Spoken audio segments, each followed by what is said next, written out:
Di gulung dikunya, assalamualaikum semuanya. Waalaikumsalam warahmatullahi wabarakatuh.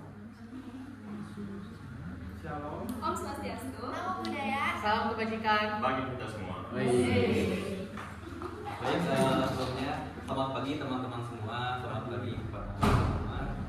Sebelumnya terima kasih kepada Pak Ahmad selaku dosen pengampu mata kuliah Supply Chain Management, dan juga saya berterima kasih kepada teman-teman semua yang sudah hadir dalam kuliah pada pagi hari ini.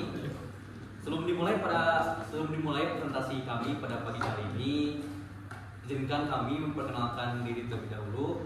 Dimulai dari saya, perkenalkan nama saya Muhammad Sarsa Sefa selaku moderator dan juga pemateri kelima. Dengarkan saya. Perkenalkan, nama saya Fahitan.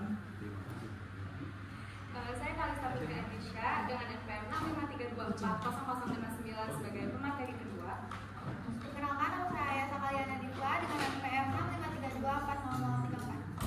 Perkenalkan, nama saya Muhammad Noval dengan NPM 653240032 sebagai pemateri ke-6. Nama saya Fikar Kusuma dengan NPM 653240026 sebagai pemateri 1. Baik, tanpa berlama-lama lagi di awal, mari kita mulai presentasinya. Materi pertama yang akan disampaikan oleh saudara Ahmad. Terima kasih atas kesempatannya. Jadi yang pertama di sini saya akan menjelaskan mengenai manajemen pasokan. Nah, di sini itu strateginya ada yang pertama itu desain dan konfigurasi jaringan pasokan. Nah, untuk desain dan konfigurasi ini mencakup seperti penentuan lokasi pasar, dan juga sumber pasokan yang optimal untuk meminimalkan risiko gangguan dan juga biaya operasional. Nah, desain NPM ini harus mempertimbangkan antara biaya dan risiko serta mengantisipasi potensi gangguan dengan strategi mitigasi yang tepat dan juga cepat. Lalu di sini yang kedua ada perencanaan transportasi dan alokasi pesanan ke pemasok. Jadi pertama-tama ini kita harus mengidentifikasi dan mengelola risiko seperti adanya keterlambatan dan juga kerusakan barang. Nah, strateginya ini kita bisa melakukan pengawasan kendaraan, lalu adanya mitigasi cuaca, dan juga melakukan pengecekan untuk keamanan kargo untuk memastikan kelancaran penerimaan. Nah, alokasi pemesanan ke pemasok ini dia itu mempertimbangkan profil risiko pemasok, lalu ada kapasitas, biaya pembelian, dan juga transportasinya. Contohnya ini memindahkan pesanan dari pemasok yang berisiko tinggi ke pemasok yang lebih andal untuk mengurangi risiko tersebut. Lalu yang ketiga ada pertimbangan hubungan kontrak dan globalisasi pemasok. Nah, jadi hubungan kontrak dengan pemasok ini harus mencakup manajemen risiko yang jelas, termasuk mitigasi selama pengadaan dan juga pengangkutan barang. Risiko tambahan seperti fluktuasi biaya, lalu ada regulasi internasional dan juga regulasi geopolitik perlu diperhatikan agar karena kontrak ini berperan penting dalam mengurangi potensi konflik dengan strategi yang tepat selama kontrak ini berlangsung. Selanjutnya ada manajemen permintaan.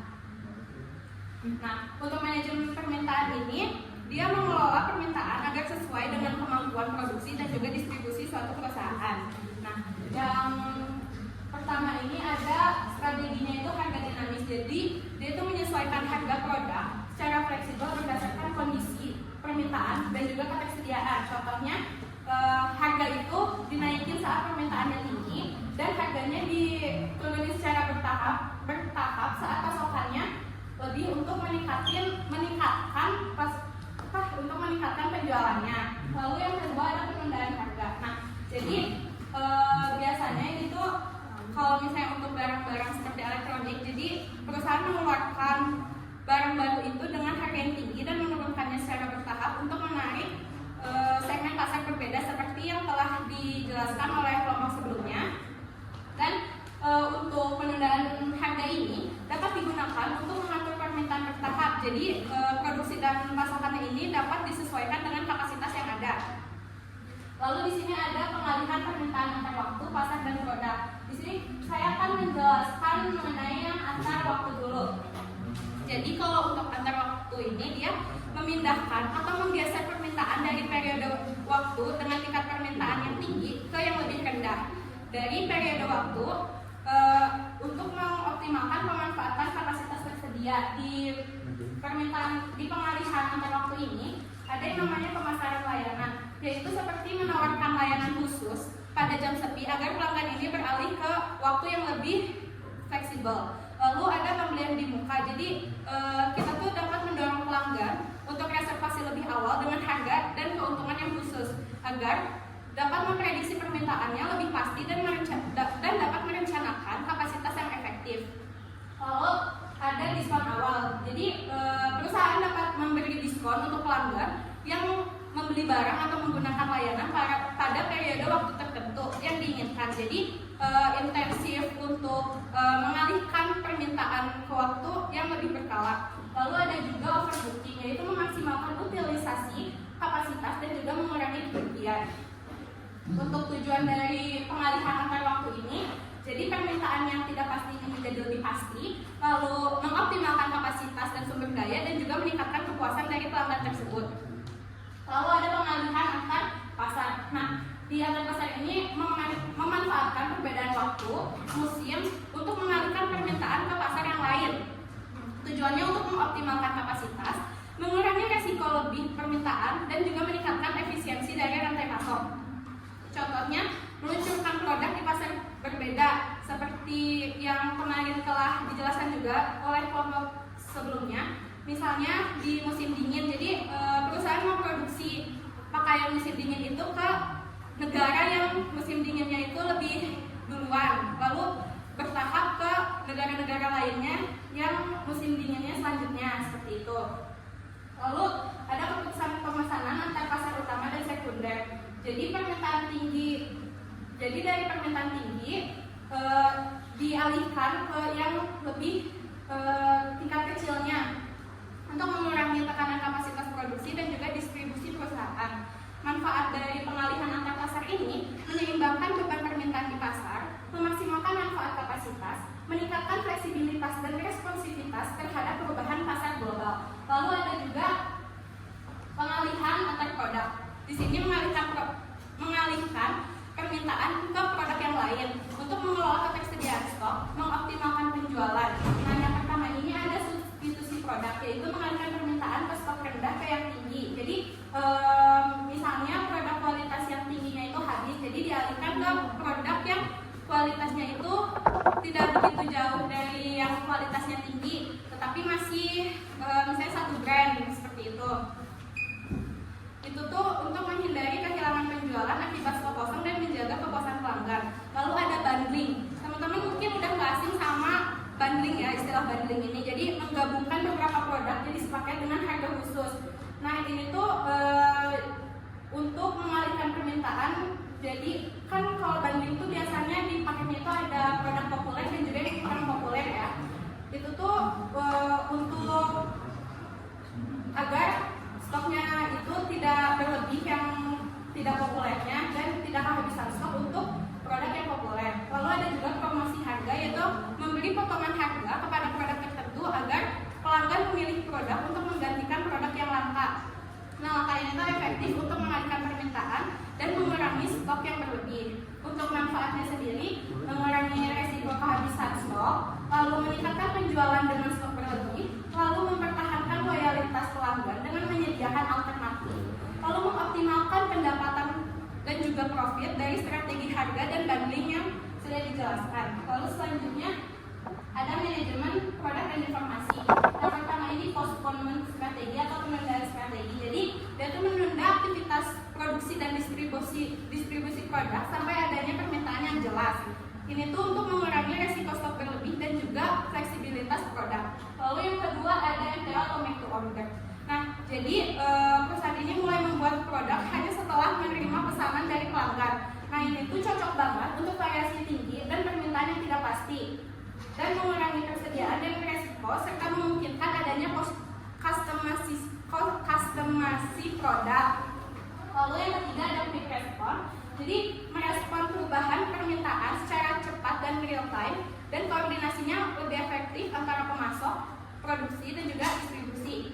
Lalu yang keempat ada VMI atau Vendor Managed Inventory. Jadi pemasok ini bertanggung jawab mengelola persediaan pelanggan berdasarkan data penjualan dan juga stok secara real time. Nah, ini tuh meningkatkan efisiensi pengelolaan persediaan, mengurangi stok berlebih dan juga menghindari kekurangan pasokan. Lalu yang terakhir ada CPFR, yaitu Collaborative Planning, Forecasting and Replenishment, yaitu kolaborasi antara mitra rantai pasokan untuk bersama-sama merencanakan produksinya, lalu prediksi permintaan, lalu memperkuat juga hubungan antar mitra dan bermanfaat untuk meningkatkan fleksibilitas dalam memenuhi permintaan, mengurangi biaya persediaan dan kelebihan stok, lalu mengkuatkan kolaborasi dan juga hubungan transparansi antara mitra dan mempercepat pengambilan keputusan. Selanjutnya akan saya serahkan kembali kepada saudara Afif. Mau coba jawab untuk pertanyaan dari Nora. Tadi itu pertanyaannya yang kalau misalnya perusahaan lokal bisa mulai dari strategi mana? Kalau dari pandangan saya, mungkin bisa dimulai dari strategi yang melindungi nilai, karena dia lebih ke mengurangi risiko yang mungkin terjadi dan juga menjaga kestabilan perusahaan terlebih dahulu.